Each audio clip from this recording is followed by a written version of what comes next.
Sa mga taga Union College sa Cruz, Laguna, I don't know if active or ano po ba to. Siya mismo, Cavite Central Elementary School, head teacher. Head teacher siya. Naku po.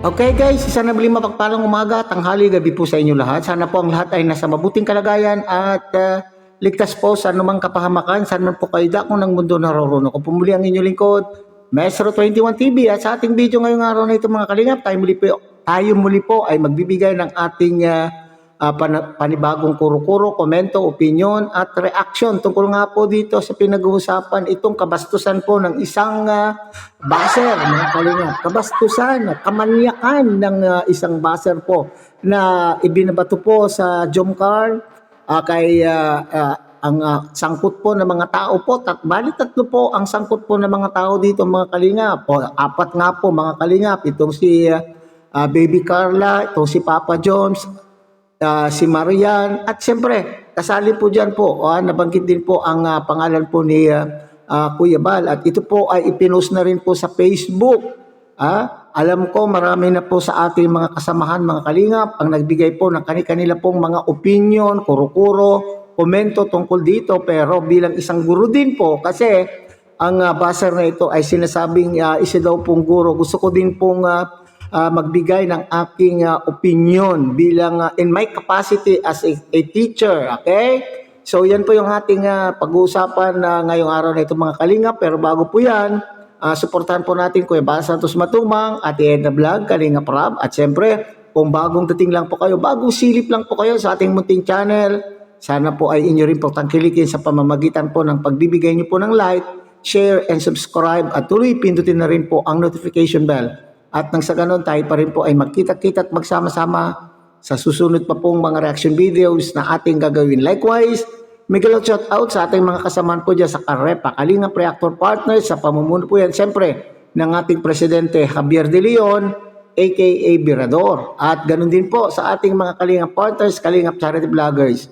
Ay suportahan din po sana natin sila, lalo na po yung mga nariyan po sa iba't ibang Kalingap landing pad na mayroon po tayo sa ating bansa. Okay, so mga kalingap ay sabay-sabay natin panoorin mga kalingap kung ano po yung naging reaction po dito ni Kalingap Jomar sa kanya pong naging live, at ano po yung plano po niya, ano yung balak po niyang gawin dito po sa baser. Kung inyo po matatandaan mga kalingap ay ito yung pangalawang pagkakataon mga kalingap na i-content po itong di umano ay isang guro na baser po na ito na kung ano baga ay baser na napakasagwa po ang utak. Okay?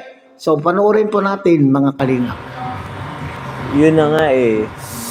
Teacher ba yun? Or iwan ko lang kung di ko lang alam kung ito po bang baby say na to ay teacher or siya ba ang gumagamit ng account na yan? Or what?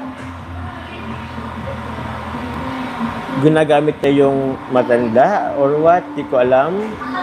So I don't know. Di ko alam kung tama itong information dito na siya ay nagturo yata sa Union College Santa Cruz, Laguna. Tama ba? Ang alam ko taga Laguna si ano eh. Tita Glo.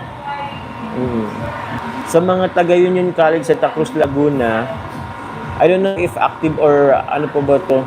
Siya mismo, Cavite Central Elementary School, head teacher. Head teacher siya. Naku po.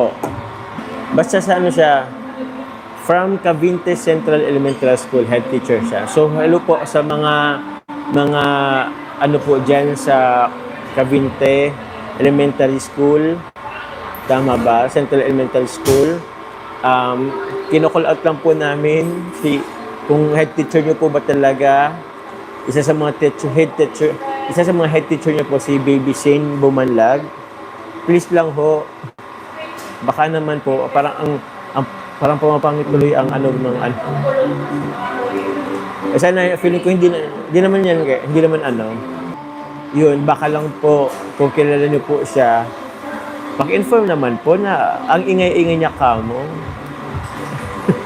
Pasabihan naman po, baka pwede pong padisiplina kahit mahirap na yung disiplinahin at medyo May edad na. Pag hindi tumigil, report sa DepEd na yan. Totoo po. Hindi talaga Okay, so yan po mga kalingap ha. So sabi ko nga kanina ay parang na-establish na po na ito po ay isang guro at sabi ko nga po ay ito po ay pangalawang pagkakataon kong magbigay po ng aking reaksyon ha.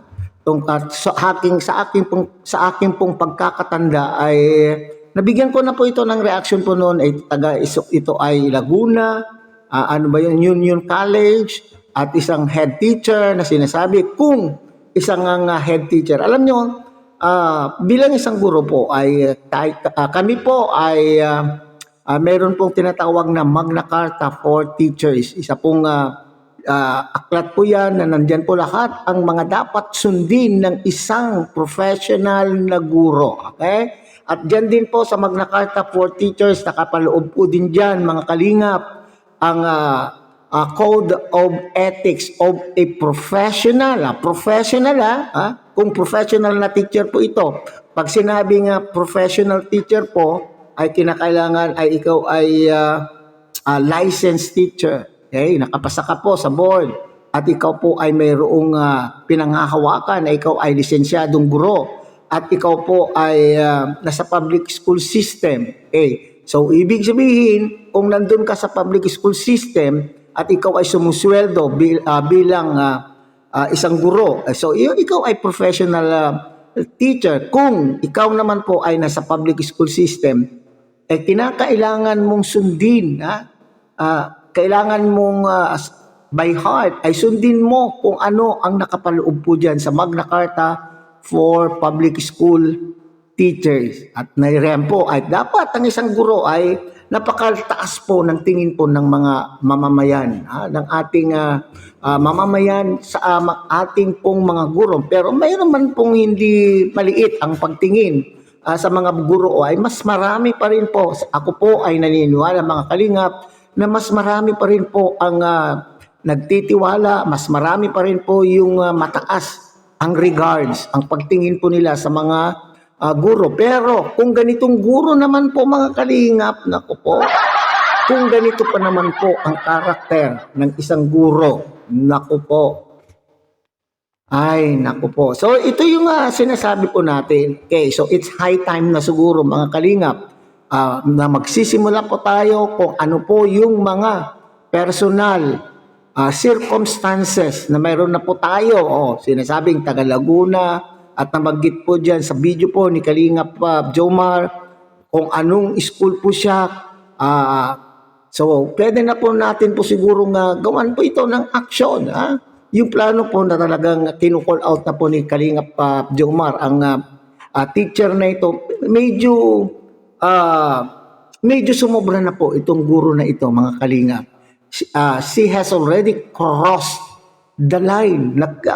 Lumampas na po siya sa linya, mga kalingap. So, nararapat na lamang po mga kalingap na ito po ay magawa na po ng pagbabasihan po natin.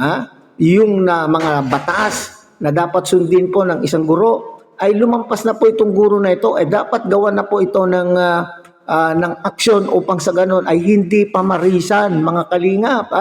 So, unang-una po yung kanya pong pananalita ay it is a conduct unbecoming of a teacher. Parang hindi teacher po yung pananalita po niya mga kalingap doon sa pinost po ni Kuya Bal ay hindi po ito gawain o hindi po ito yung inaasahan po natin na personalidad o pag-uugali ng isa pong guro. So, nang dahil po dyan, kinakailangan na pong putulin na po ang sungay ng gurong ito. At tama po itong sinasabi po ni Kalingap Jomar na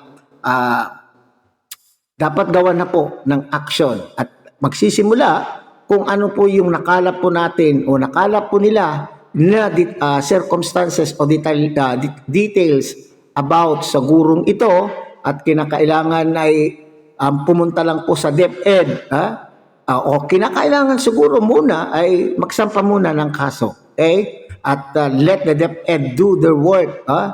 Ireklamo po ang teacher na ito at at nang kung malaman, kung yung sinasabi pa naman po, baka naman, mabait pa po itong si Kalingap Jomar. Kasi, he is giving the benefit of the doubt. At ano po yung benefit of the doubt? Baka naman po, sabi po ni Kalingap Jomar, mga Kalingap, baka naman po daw po ito ay ginagamit yung pangalan po ng matandang ito. Baka ginaman daw po ginagamit yung pangalan po ni Lola. So para malaman po natin kung talagang ginagamit lamang po o talagang sadyang siya po, yung taong yan ay kinakailangan po ay magsampa na po ng kaso at sa magreklamo na po sa DepEd at tawagin ang teacher na ito para pasubalian o pasinungalingan. Pasinungalingan po niya yung yung mga nakapost, yung mga komento na kanya pong kinukomento at kung hindi man po siya yan at kung tama man po yung sinasabi po ni Kalingap Jomar, siyempre para at least itong teacher na ito naman po ay mabigyan naman po ng due process. Okay, pero kung siya naman po talaga yan ay may kalalagyan po itong teacher na ito, mga Kalingap. Okay? So, yan lang po ang ating komento, opinion, kuro-kuro at reaction po tungkol po dyan, mga Kalingap. So, sana po inyo rin pong subaybayan ang ating pang iba pa pong mga reaction videos sa pamamagitan po ng pagsubaybay po nyo sa munting channel ito sa pamamagitan po ng pagbibigay nyo po ng like, share, and subscribe at tuloy pindutin na rin po ang notification bell at nang sa ganun tayo pa rin po ay magkita-kita at magsama-sama sa susunod pa pong mga reaction videos na ating gagawin. Muli, isang mapagpalang umaga, tanghali, gabi po sa inyo lahat. Mabuhay po kayo at God bless everyone.